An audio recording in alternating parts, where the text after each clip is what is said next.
Hello, my name is Zainab Yavaş, and today we're going to talk about my friend's presentation subjects in evolution of in-class learning course. First, we start with the question. It's how can we use assessment to facilitate learning? One of the most useful kinds of tests are the least time consuming, quick, easy practice quizzes on recently taught content. Tests can be especially beneficial if they are given frequently and provide near immediate feedback to help students improve. This retrieval practice can be as simple as asking students to write down 2 to 4 facts from the prior day or giving them a brief quiz on a previous class lesson. And there is two different types assessments of for and as learning. This phase made by Earl. Earl makes the following useful distinction of for and as learning. First of all, is assessment of learning. Is assist teachers in using evidence of students learning to assess achievements against outcomes and standards, sometimes referred to as summative assessment.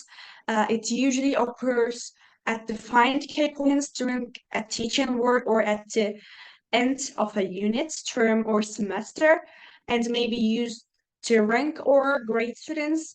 The effectiveness of assessment of learning for grading or ranking purposes depends on the validity, reliability, and weighting placed on any one tasks.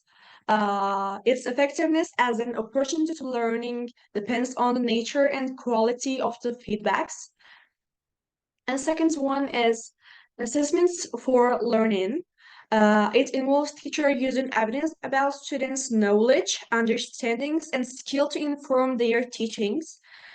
Sometimes referred to as formative assessment, it usually occurs throughout the teaching and learning process to clarify students' learning and understandings. Third one is assessment as learning. It occurs when students are their own assessors. Students monitor their own learning, ask questions, and use a range of strategies to decide what they know and can do, and how to use assessments for new learning. And this page, my friends mentioned backwash or the other name is washback, is a term used in education to describe the influence, whether beneficial or damaging, of an assessment on the teaching and learning that precedes and prepares for the assessment. And there's a subject with learning-oriented assessment, LOA, from an assessment specialized perspective, taking a systematic view where assessment operates on multiple levels and takes many forms. It encompasses both the macro level of framing educational goals and evaluating outcomes and the micro level of individual learning's interactions will take place in the classroom or outside it. That is both formal and informal assessments. The term LOA is chosen to emphasize that all levels of assessment can and should contribute to both the effectiveness of learning and the reliable evolution of outcomes. And there's a question again, it's how can assessment facilitate learning? Assessments helps to identify the strengths and weakness in learners, which can be used as feedback to improve their performance. Assessment also provides an opportunity for students to demonstrate what they have learned through various means, such as written assignments or practical demonstrations.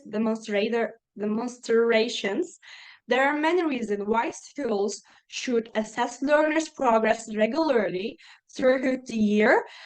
This includes to ensure all children achieve high standards, to provide feedback to parents or carers, to identify areas where improvement is needed, to monitor attainment against national targets, to demonstrate effectiveness of teaching, to improve teacher practice, to support continuous professional development, to promote good citizenship, to encourage self-reflection.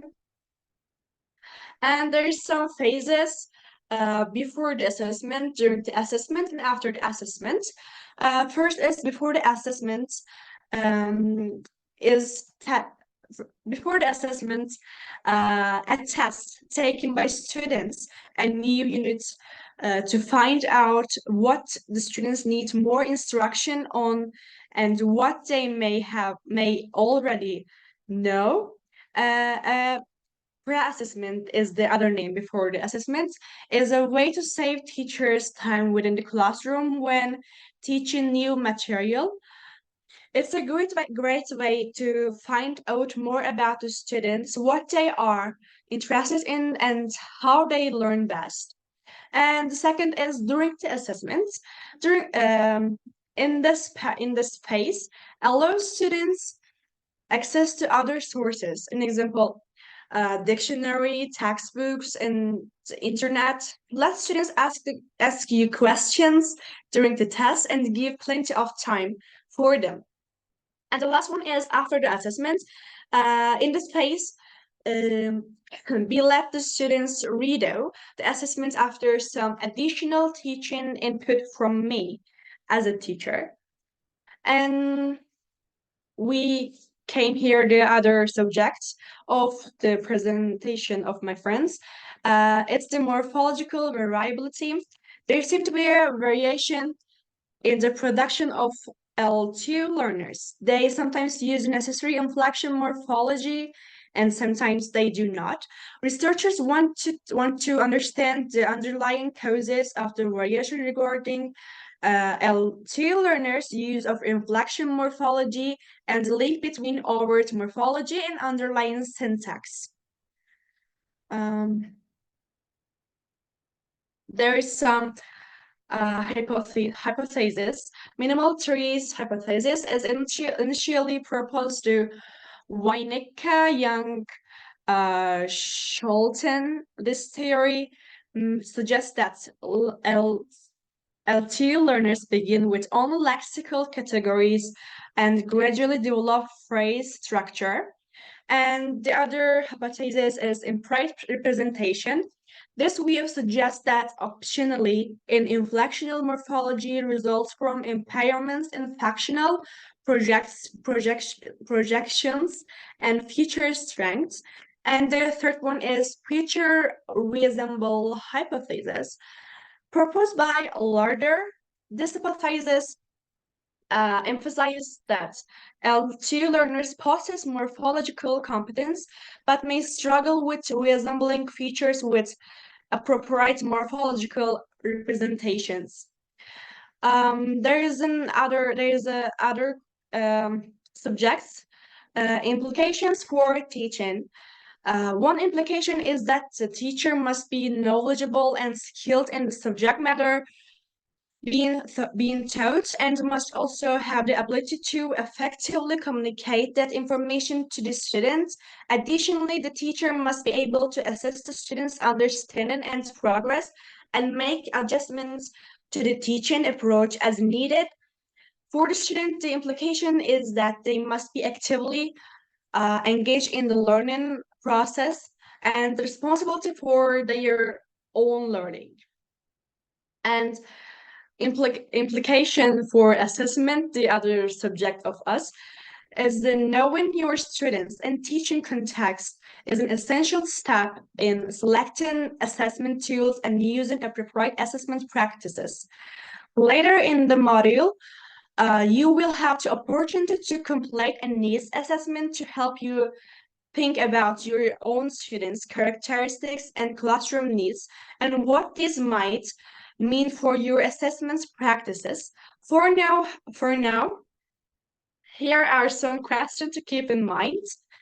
And there are which student characteristics are most relevant for your context when thinking about assessment, which classroom needs are most relevant for your context when thinking about assessments, what skills are assessing, how will this affect different types of learners, and how feasible will this be for your program.